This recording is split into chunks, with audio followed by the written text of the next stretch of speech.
All right, everybody, welcome back to another episode of the Alchemy Podcast. I'm your host, Doug Cartwright, and today's guest is someone I've been looking forward to having a conversation with for years. I would call him a wise spiritual philosopher on Instagram, also author of Original Sin is a Lie. Welcome to the episode, the podcast, Mr. Bob Peck. Thanks so much, Doug.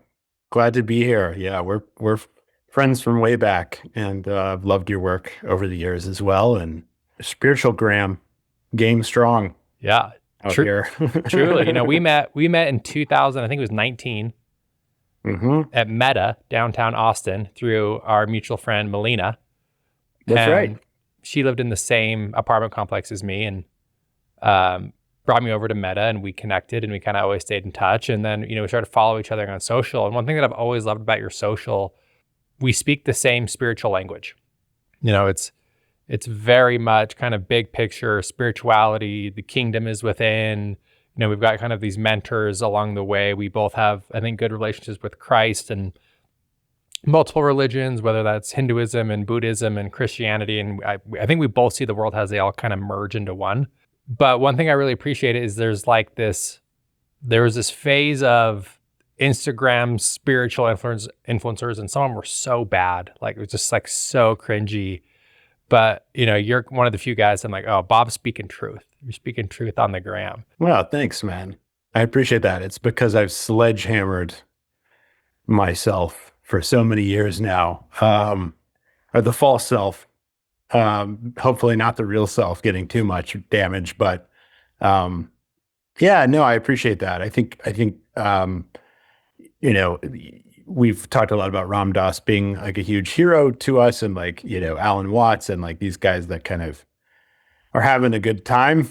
Like, I think a lot of spiritual teacher, spiritual writing, gurudom, whatever is so serious. And that really ain't it. Sitting under a tree, listening to the wind blow the leaves is a key part of all of this, and not taking it so seriously. So yeah, happy to be contributing in some way.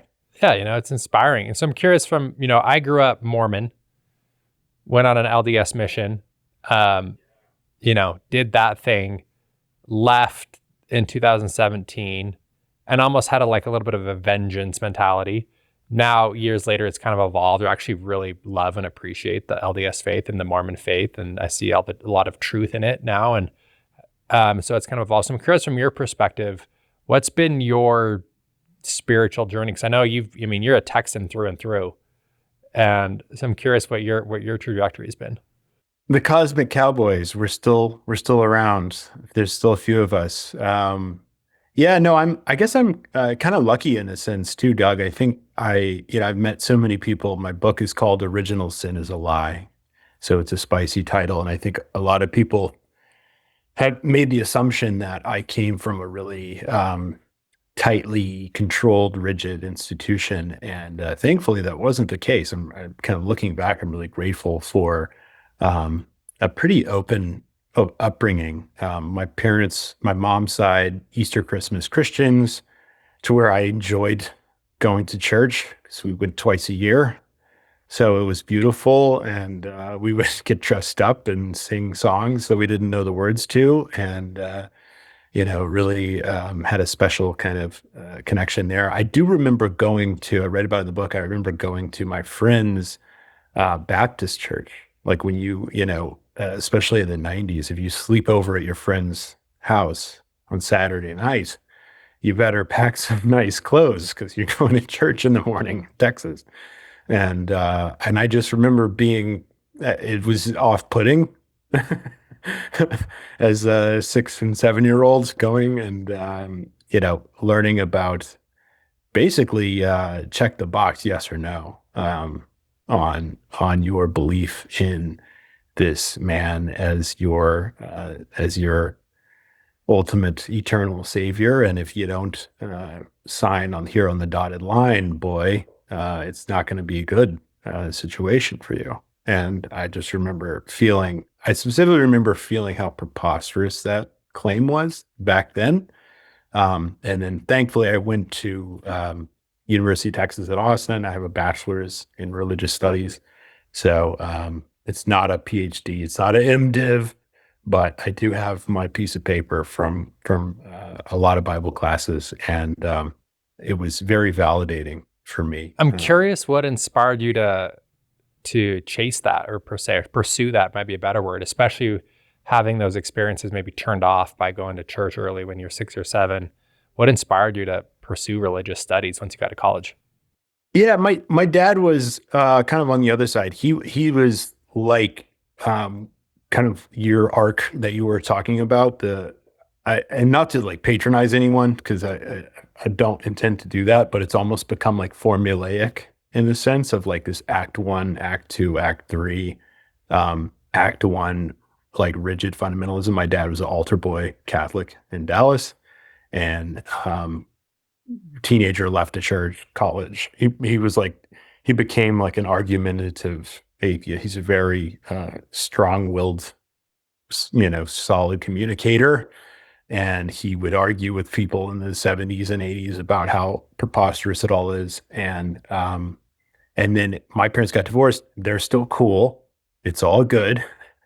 But he got engaged to this woman in the 90s who was super progressive spiritually. She was like kind of a Reiki healer, essential oils, massage therapist. She was like a meditator in the 90s in Texas. She's ahead of her time. Ahead of her time with crystals, and it's all a cliche now, but she was like, they were using pendulums to make decisions, and I think I'd call her like a Madame Blavatsky type pioneer in Austin spirituality. And so that was on my dad's side. And so he was, he had just A Course in Miracles lying around, Yogananda lying around.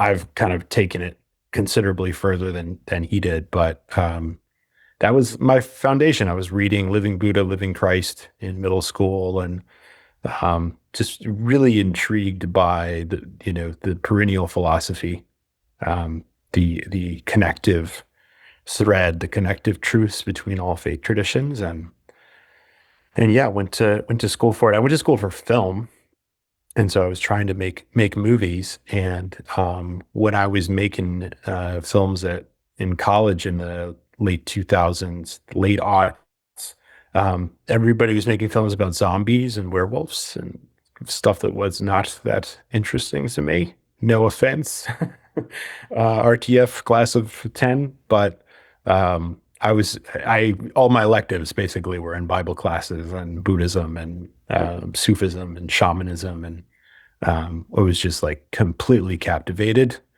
And I was like, oh, I'll make films about this stuff. This is perfect. And so I started doing that. And I did not realize at the time that nobody would want to watch them, Doug. But except my mom. But no, a couple of them played at film festivals, and they made me who I am today. So that's a little bit about my arc. Yeah, so it's kind of been, rooted in your DNA per se all the way through.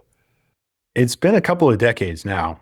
It's like I got the degree, but I kept reading, kept going to places in Central Texas. I'm not nearly as world traveled as you are, but there's a lot, the cool thing about Austin, I guess, as is that it has the Texas cowboy flavor, but it also has, St. Willie Nelson, creative hippie yoga studio now on every corner. And it's a good mesh. Cool. I loved my time in Austin. I only lived there for about a year, unfortunately, because of COVID, but I loved that I could do the entrepreneurial drive and flow.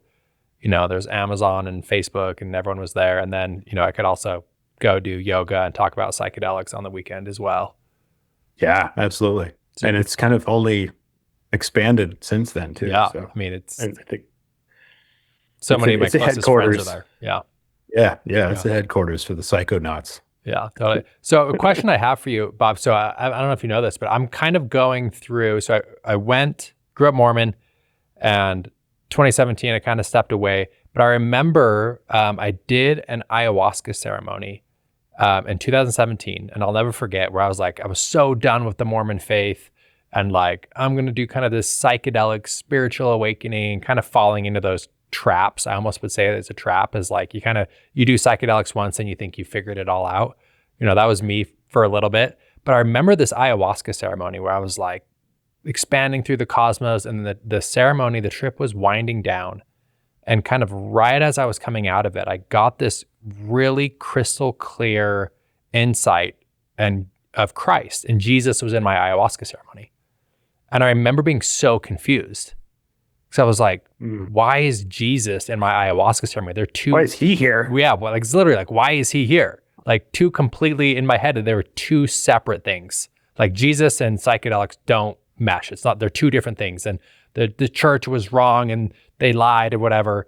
And psychedelics was different. And then I remember seeing Christ, and I'm just like, it really kind of rattled me. And I didn't talk about it or make sense, but I remember like leaving that ceremony being like, huh. And now as I've gotten older, it's been 9 years since that, like I can see how Christ is very much a part of the picture. And I would say just in the last 6 months for me, my relationship with Christ has changed quite a bit. And I can see how Christ, so where I'm at on it now, I'm open to having a Jesus awakening, but I want to hear your opinion on Jesus. But where I'm at on it now is Jesus Christ the savior of the world and the redeemer of my personal sins? I don't know. Was he an enlightened master who brought love into the world? And if I follow his teachings, will my life be better? Probably. But for me, I'm still kind of open. The jury's still out for me on like who Christ is. But I know that, I see him as bringing love to the world, and that, love is the highest, most intelligent force in the universe. And so that's kind of where I'm at. But I'm curious from your perspective, how your relationship with Christ, and I've seen some of your Instagram posts about Christ. And so I'm curious, like, who is Jesus to you, and what was his role, do you feel like, on the planet? I'm completely hypnotized by him. I think he's one of the greatest, luminaries of human civilization. And, I've made the joke recently about how, I think, again, people see my title, and my Instagram and TikTok used to be the name of the book. So it was at Original Sin is a Lie. And I'm talking about Bible stuff.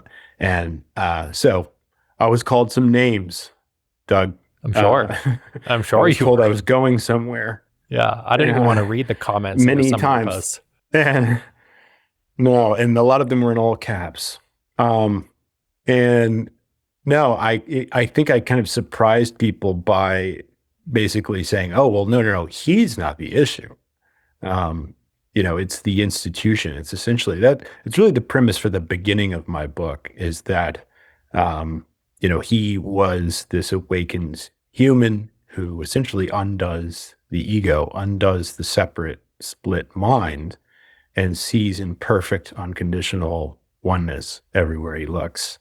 And I think the asterisk that upsets Christians is that, I firmly believe, and there's no coming back for me, which is that there are other men and women throughout history who have broken the veil, just as he has. And it's unfortunate that we kind of have this like hierarchical need to place first place and fourth place with everything on planet Earth, because it seems like kind of once you're done, it all melts away anyway. So it's silly to try to rank any of these beings.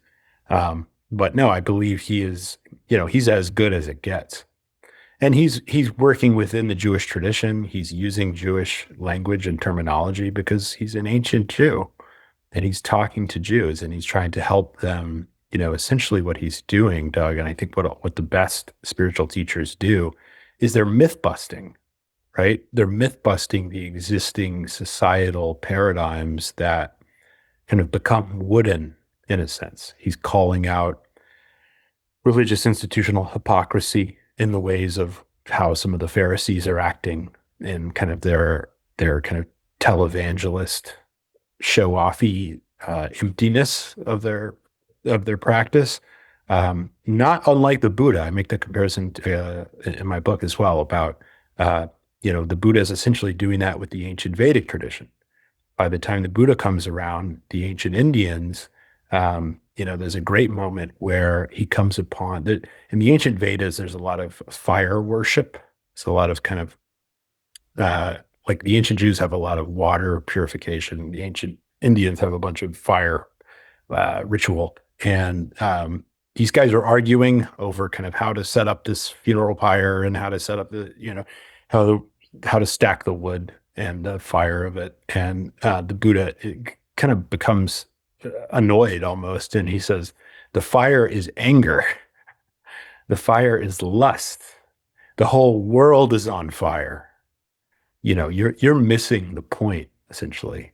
You're obsessed with karmic consequence. There's no separate self. Like, what are you doing, basically?" And so I think in some ways, this the real awakened being is so they're so powerful in that they've just undone the chains that they're going to call out, they're going to call out the imprisoned, if you will. They're going to open the door of the cell for all the inmates and say, you can just walk out of it.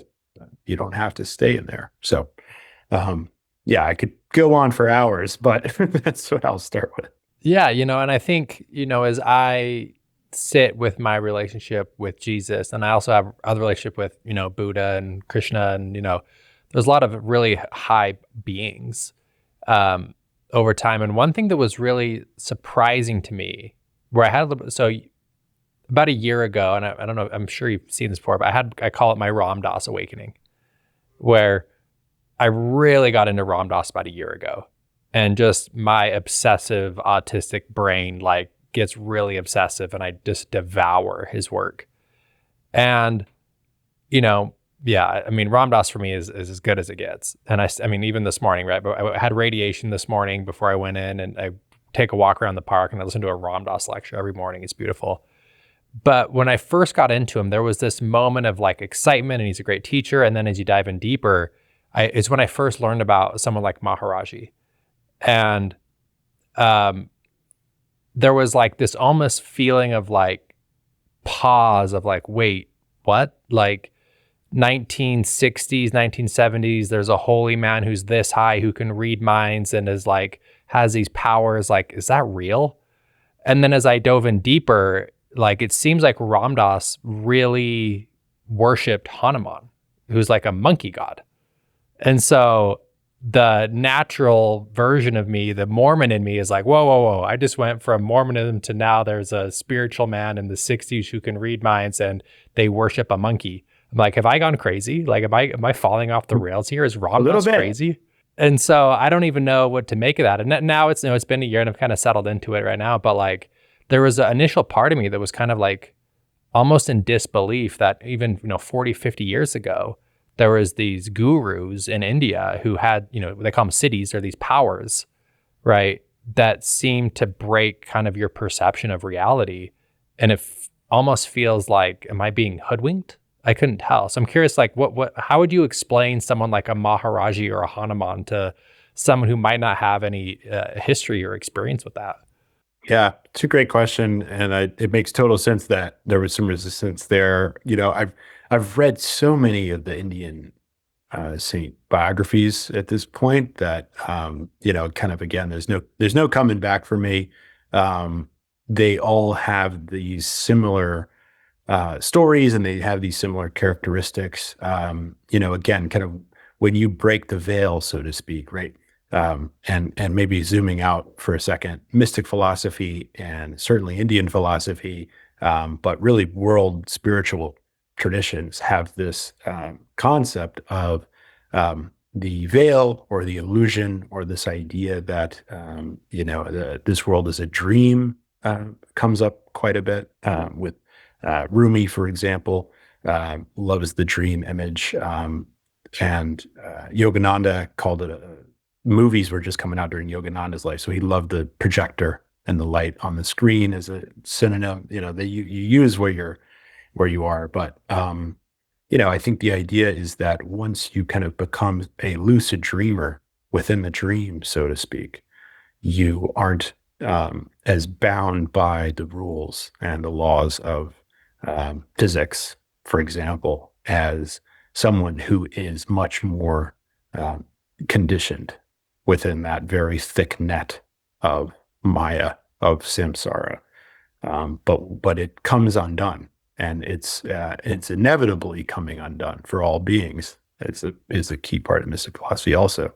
But yeah, there's kind of these different ways in which they exist. I think it can get a little heady, and it can get a little hypothetical in some ways, and it can get what I refuse to do it these days is like, I remember being in my like early 20s and being in like our debate religion on Reddit, which there's no worse Keyboard level of warrior. Dante's Inferno than than being in our debate religion with secular religious people, but because it's all unfolding, baby. But yeah, no, I mean, I think that these saints are much less defined by these laws within the dream because they've pierced the veil.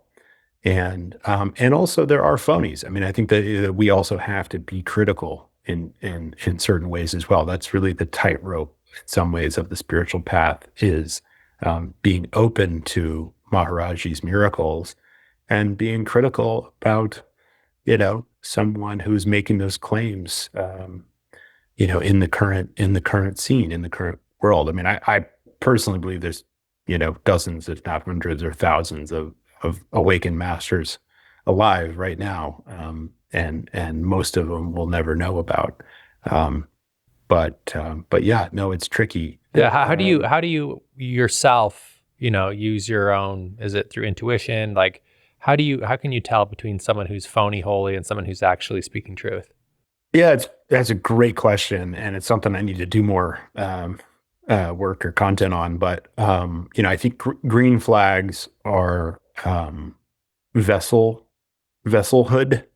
The real kind of the real saints or the real avatars, if you will, almost never. Well, the actually I take that back. The avatars are a little require a little more nuance there, but I would say generally speaking, it doesn't come from me.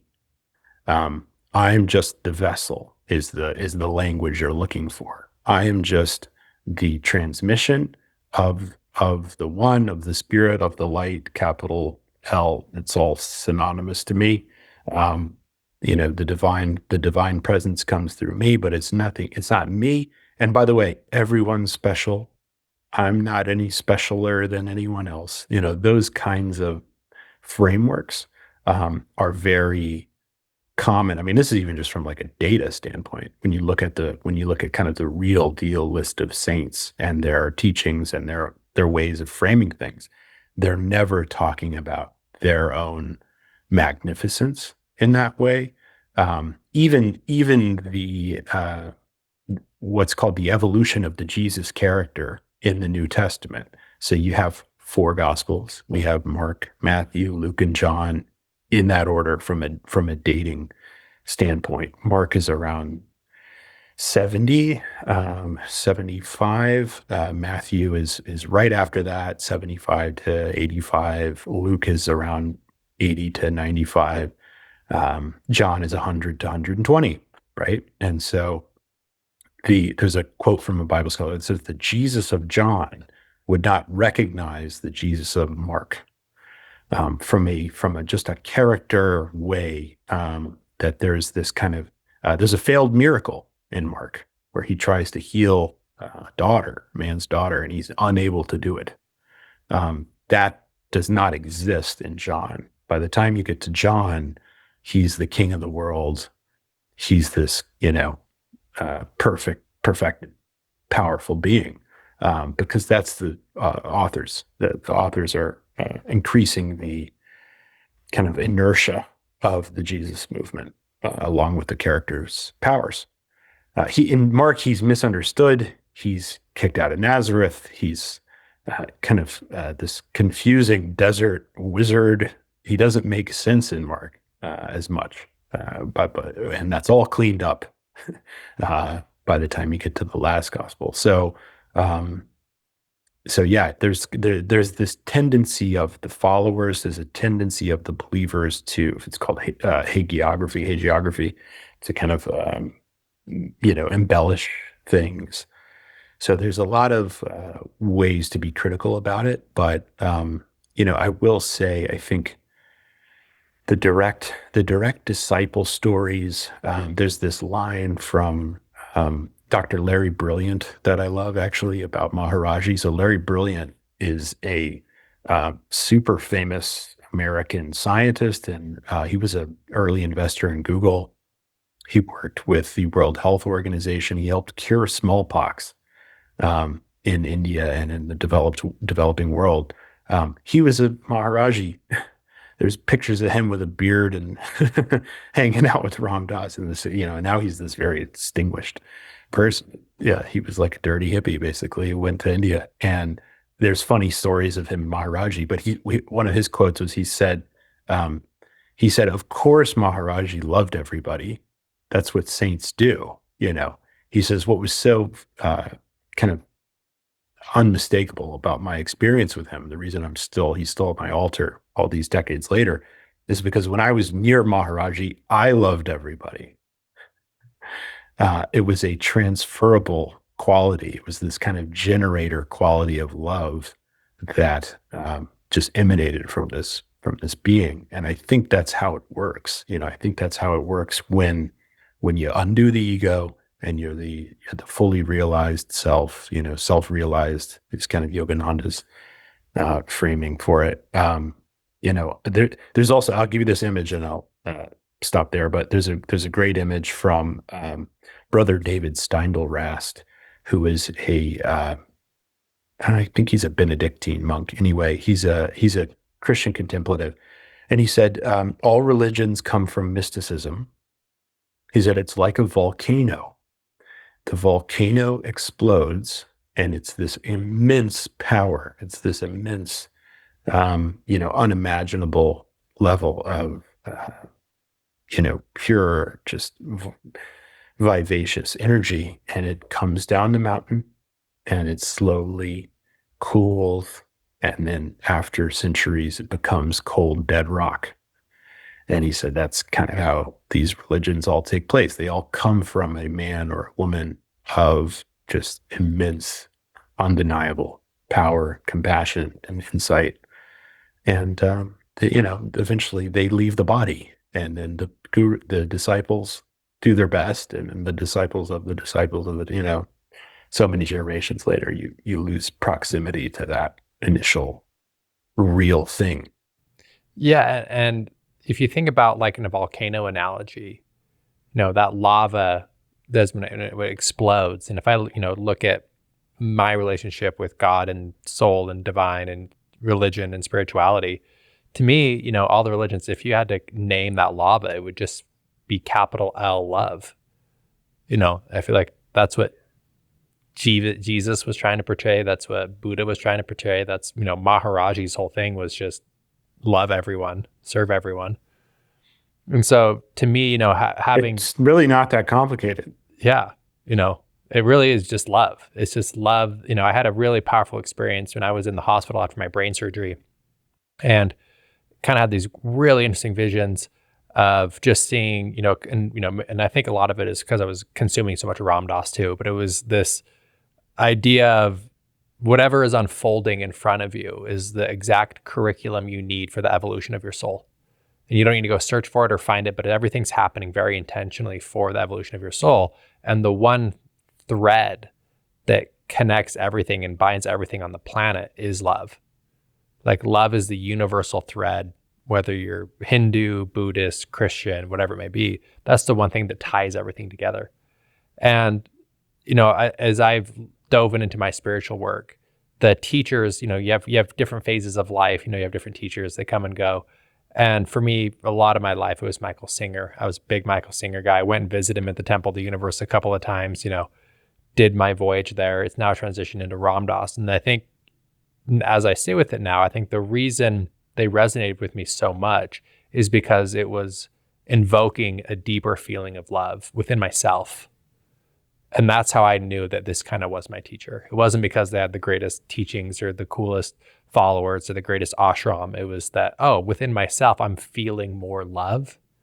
And Mm. so that was, I think now that I'm just, putting words to it for That's the a first time right beautiful now. barometer. Yeah, it's Yeah. the barometer. How much love do I feel for myself and others Yeah. based on this? Yeah, yeah, There that's was, great. and a lot of these people share a similar message, even Christ, right?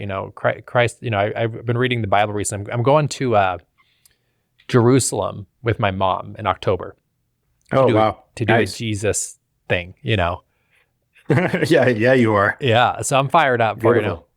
And I was reading the Bible, and there's a couple of verses that I read, as I'm kind of incorporating the Bible back into my life, that I'm like, oh, I actually really resonate with this. And one of the first scriptures is, you must die to be reborn, right? You must die of the old self to be reborn into the spiritual self. The kingdom is within.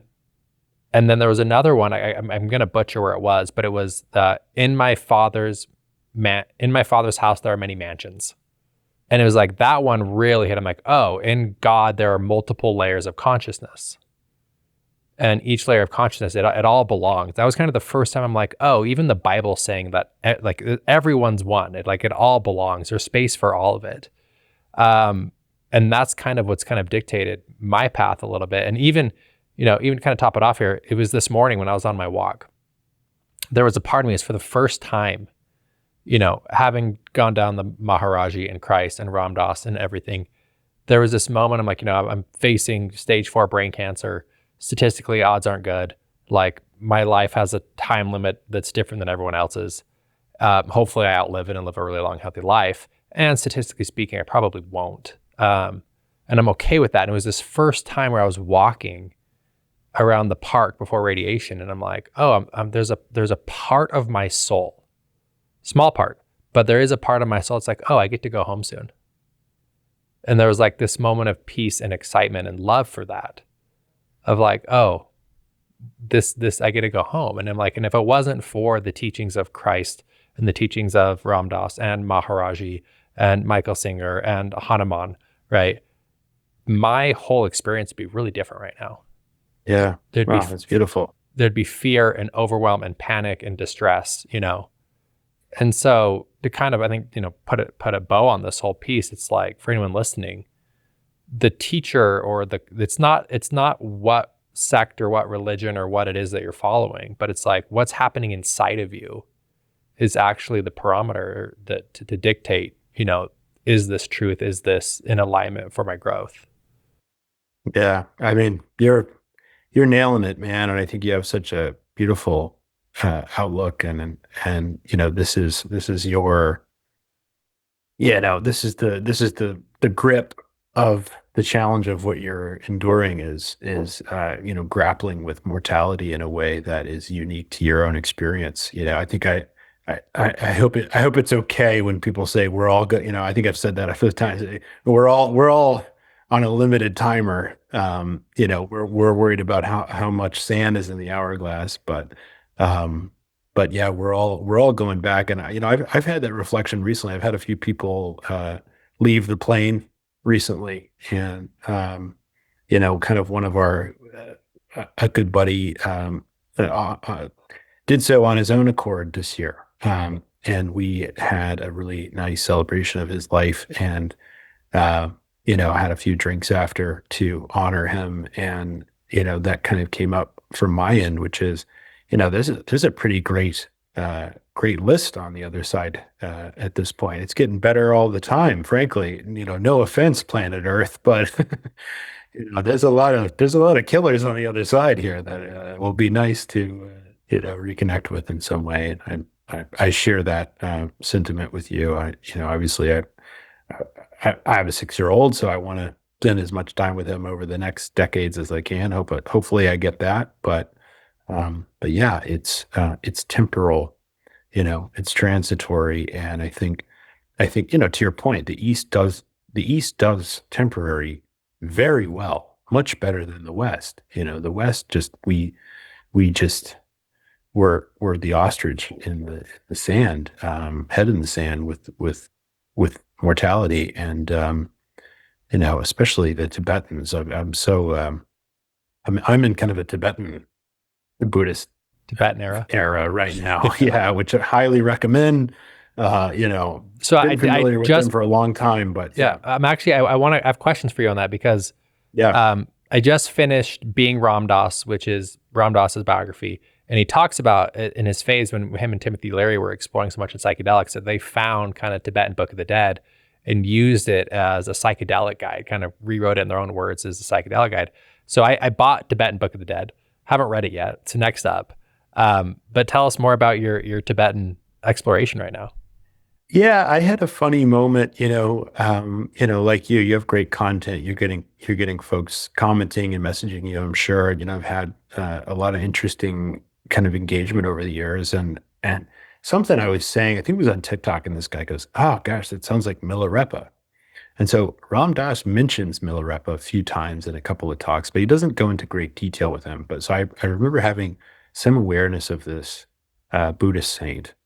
And finally, somebody, it was just like, you need to read his story. And this was about 2 years ago. And I said, okay, who are you? Kind of thing. I go online, I buy the biography, Life of Milarepa. He's just, now he lives right here.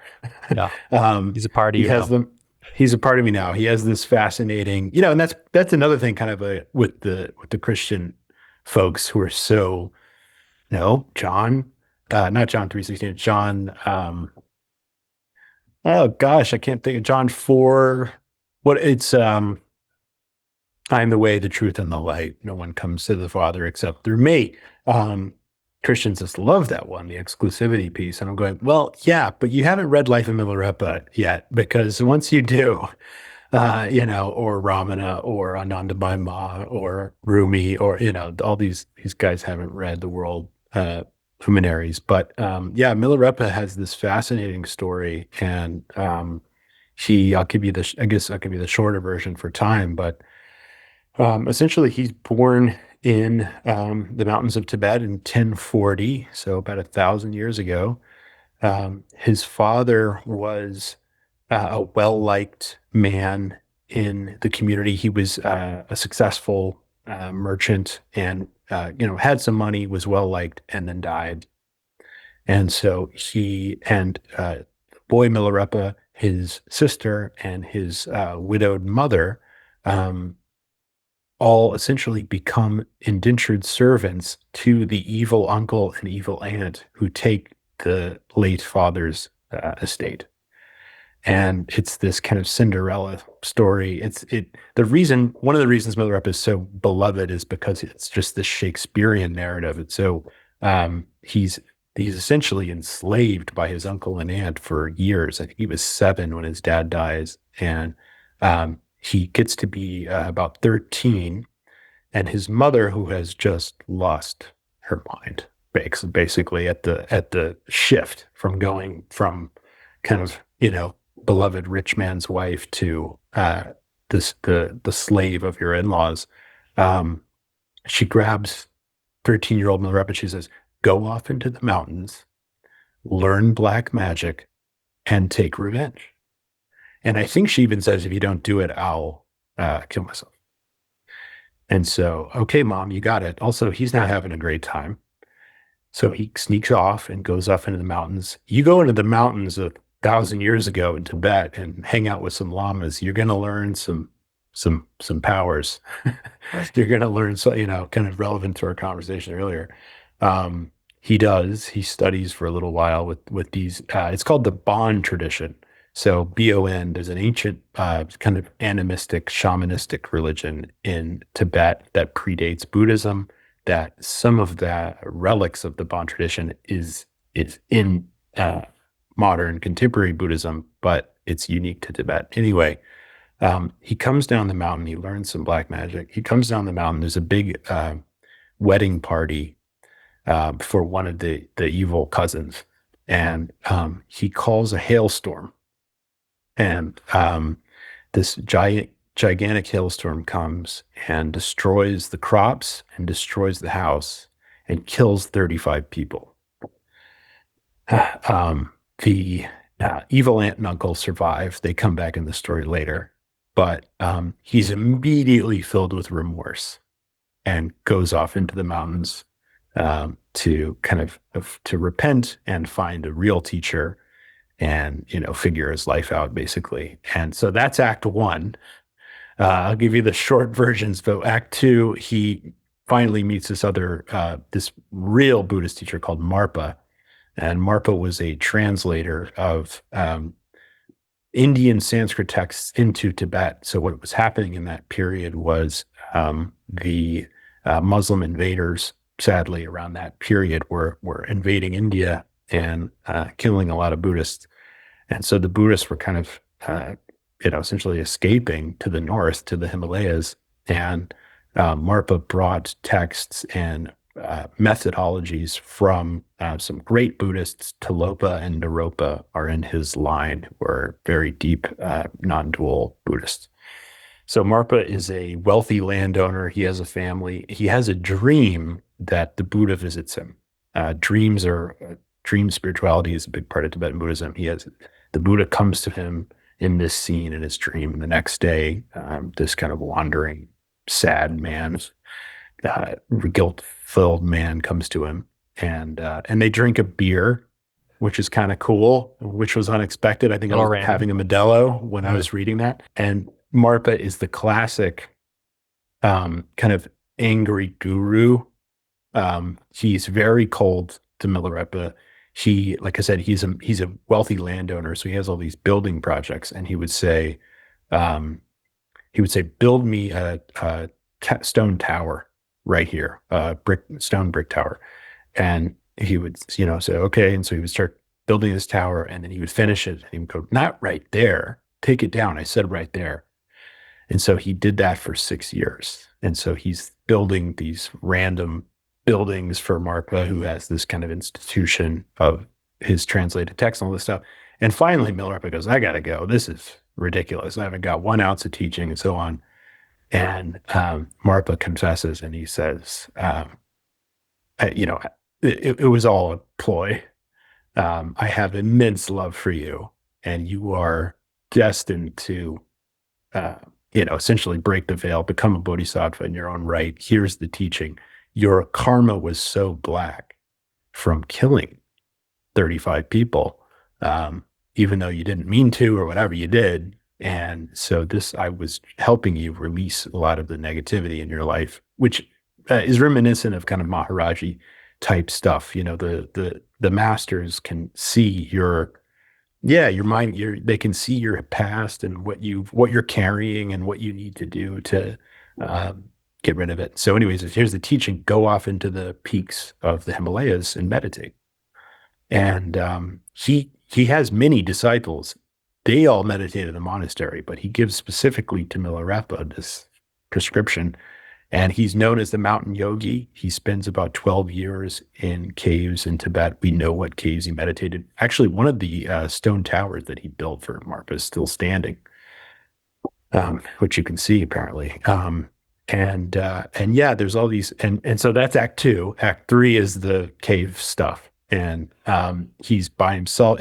Not only is it miraculous that he survives, but we believe that he kind of becomes enlightened up there, and he leaves us all these poems. So I'll read you one of his great pieces right here to close him out. But he's just this incredible.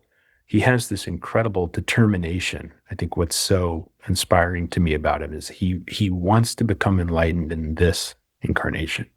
Other strains of Buddhism kind of have this more longer term, you'll get there after all these lifetimes. Thousands of lifetimes. Yeah, and that's fine. And that's one of the other systems, right? But for him, it's all about this one and using this birth. And apparently in the Tibetan language, it's much easier to improvise in terms of like song and poetry. So he leaves us like hundreds of songs. He finally comes down from the mountain, and they're like, "You're still alive? What the hell?" And they go, "Well, tell us what you learned." And he would just be like, "Well, it's kind of like this," and then she sing a song, And he's kind of just this like Gandalf, folk poet from the mountains who comes down and gives us this stuff, and it's terrific. I'll give you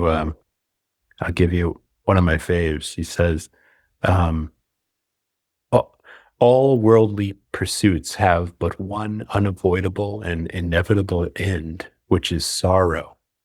Acquisitions end in dispersion, buildings end in destruction, meetings end in separation, births end in death. Knowing this, one should from the very first renounce acquisitions and storing up, building and meeting, and faithful to the commands of an eminent guru, set about realizing the truth." So he's this non-dual just force. He calls it a mist. It's it when you see through the veil, you see through its solidity. It's still real, right? I'm not saying that we're not here. I'm not talking to you on this call on this computer, but it just doesn't quite have the solidity that most of the world thinks it does. Yeah. And I love, there's always a phase. And let me ask this. Do you feel like everyone has a guru or a teacher? Do you feel like everyone has that? It sounds like you had a little moment with this guy, and I've had my moments with different teachers. Do you feel like everyone has one? I think that there are people and teachers in different ways for people. I've heard Ram Dass talk about how like people would be like, "How do I meet Maharaji?" And like dozens of people, like because of Be Here Now, went to go find him, right? Including Larry Brilliant, Krishna Das, went there to find him, specifically find this man, right? But he would give a similar answer to me, which is that like, you know, we're all kind of unfolding throughout the cosmic drama, and there's going to be moments with different beings, shorter and longer, that are, not necessarily traditional guru disciple relationship for every person, but I think you have teachers and you have kind of ambassadors, if you will, of the light for other people. Yeah, I agree. And I think there's kind of times and seasons and chapters for everyone to have access to someone that kind of rings true to their heart. Another question I have for you, Bob, is how do you navigate, you're deep in Eastern and Western philosophy and spirituality. And, the Eastern philosophy has similar threads throughout it of non-attachment and, enlightenment and becoming, merging back to one. How do you navigate those insights? Because it's something I struggle with myself, while also, being the most Bob Peck you can be. And I'm sure you've got your preferences and you've got your attachments and you have specific things you like that are, for you specifically. How do you balance, being a normal human and attachments while also really trying to embrace the teachings and philosophies that, bring you closer to God? Wow, it's such a cool question. And I appreciate your contemplative quality to see that. I mean, I think what's really useful about Eastern philosophy, but also mystic philosophy, mystic philosophy in general, the world mystics, right? The contemplatives, the inner, you read Milarepa and then you read Saint Francis and you see a lot of similarities, right? So I guess my lineage is the world mystics, but I will say that within that kind of conceptual framework, they talk a lot about roles, and they talk about Yogananda, and Krishna, of course, uses the image of the actor in the drama. And I think that's really useful to exist in, for example, late stage capitalism. My day job is in tech sales. You know all about that. You trained a lot of salespeople in modern American business world. And, I think while I'm doing my day job, I am Bob, the account manager. And then that call finishes up, and then I am Bob, the husband, talking to my wife about our plans or whatever. And then I get home and I'm Bob, the father, and I check in with my mom, and try to be in the community and then try to be creative. And so they're all different aspects of the incarnation, and they exist, and they also they're all sandcastles, right? They all don't exist. I think I think once I haven't really had this like dramatic awakening moment, Doug. I think some people have asked me that, like in terms of studying the mystics this long. Like I haven't had my Ramana awakening or my Eckhart Tolle on the park bench, but what I have had is a very real, gradual kind of melting, if you will, um, of just kind of seeing the transitory nature of the roles and seeing myself, my deepest self, as both separate from it and attached to all of them.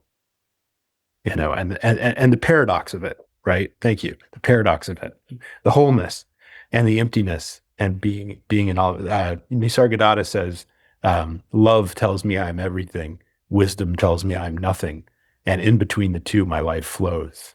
It reminds me of, I remember when after because I had more of an intense spiritual awakening, 2017, June 10th, 2017, the 9-year anniversary is coming up here.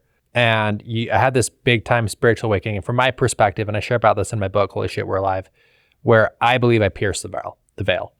And just for a brief moment of time, and it was psychedelic induced, it wasn't a hallucination. I literally broke through the veil through this level for a brief time. And I saw whatever dimension's on top of this dimension. And there's no way I could ever describe it.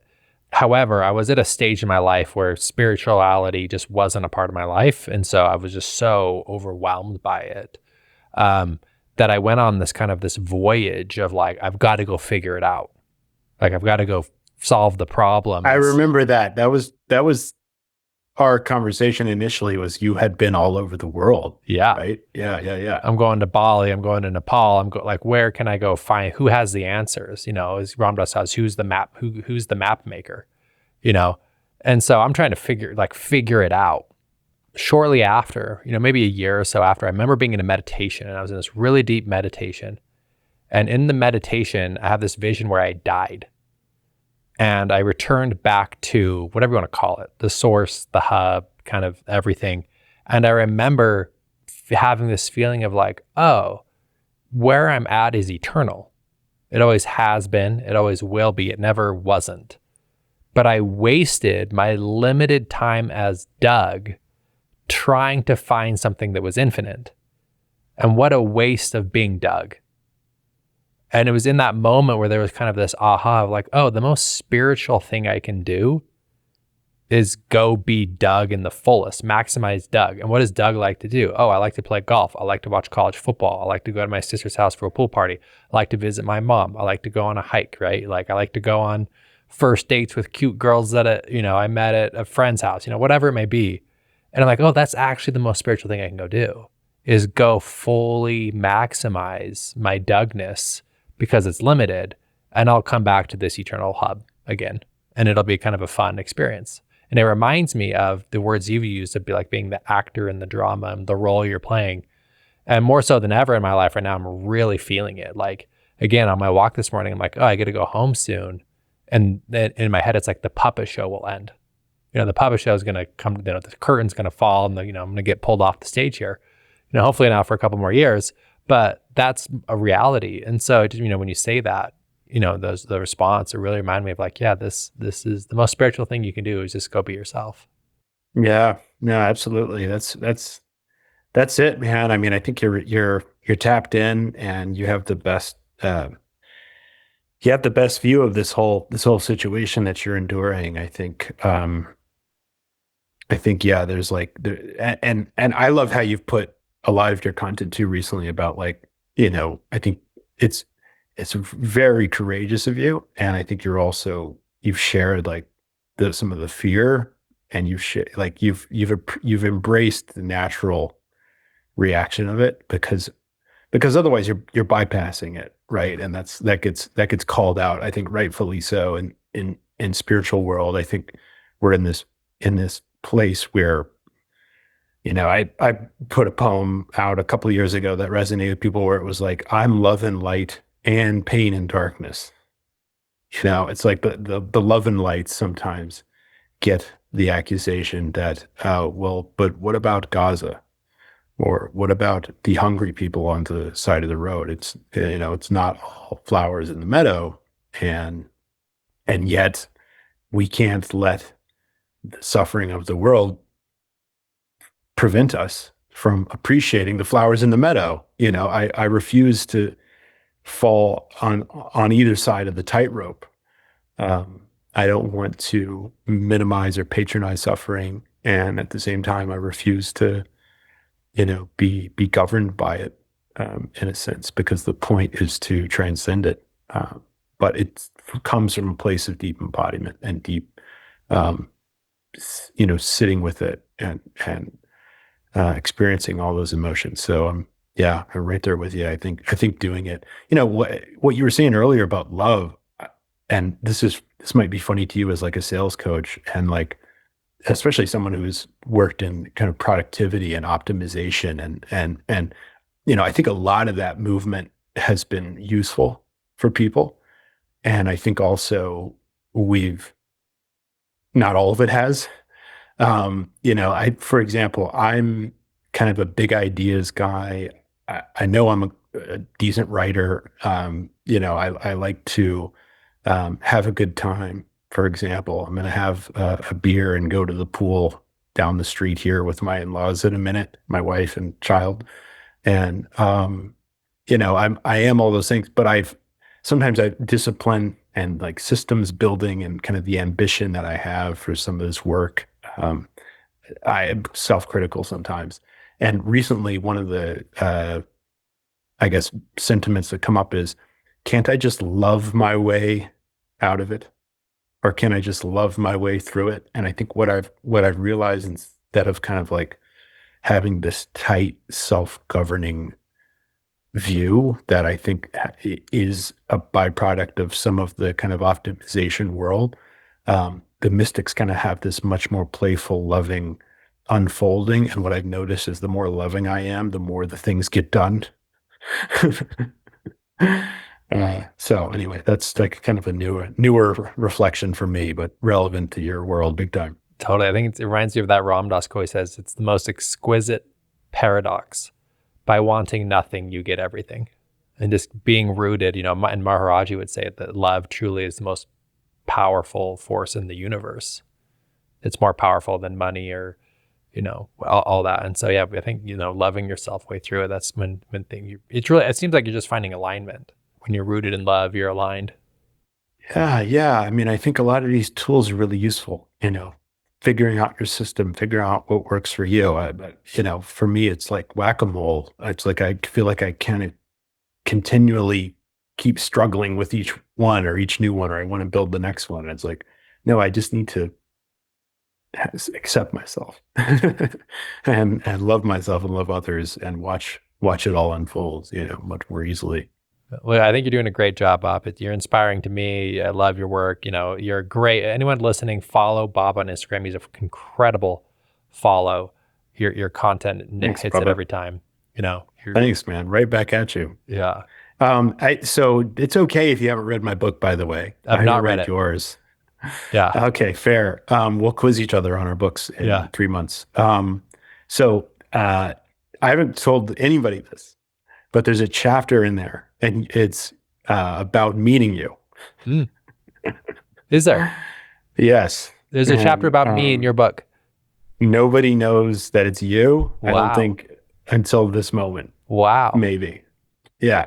So it's called Proving My Spiritualness. And some people have messaged me specifically. My book is not a New York Times bestseller yet. Will be after this podcast if everyone goes and buys it. Definitely might help. I've had a couple people actually reach out specifically about that chapter being useful for them. So it was worth putting it in there. And I anonymized you, but not really, because it says you were raised Mormon.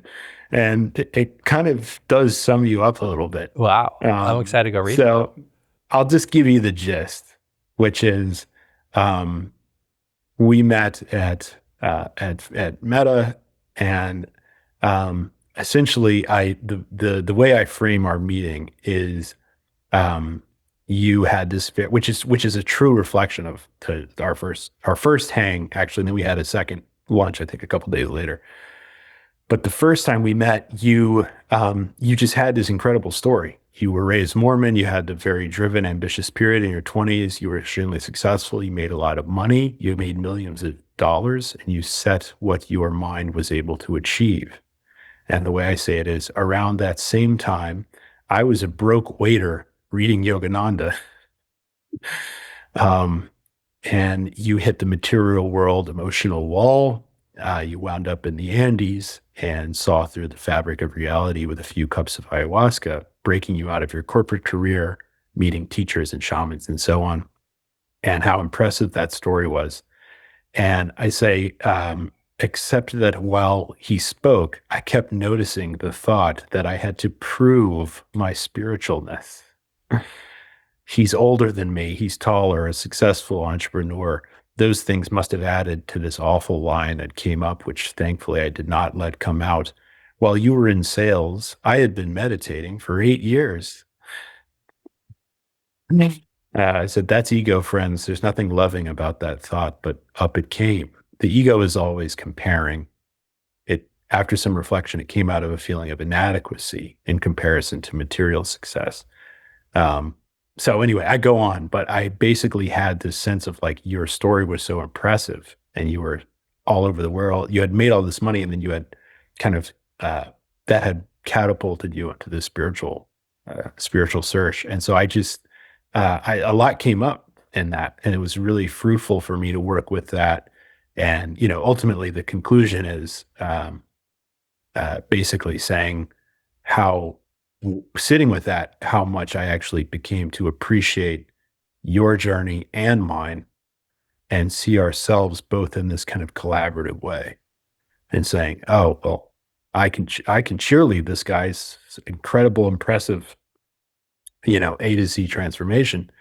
And he's already seeing mine, we're seeing each other. And so the ego is comparing, right? But the spirit is love and the spirit is brotherhood. So, anyway, I used our scene as a device because it was very real. Amazing. I mean, absolutely amazing. And I'm so honored that I could, spark that within you. Because I think if I look back at that situation, I remember feeling that I was phony because I did the cheat sheet, drank ayahuasca, and I got a little taste.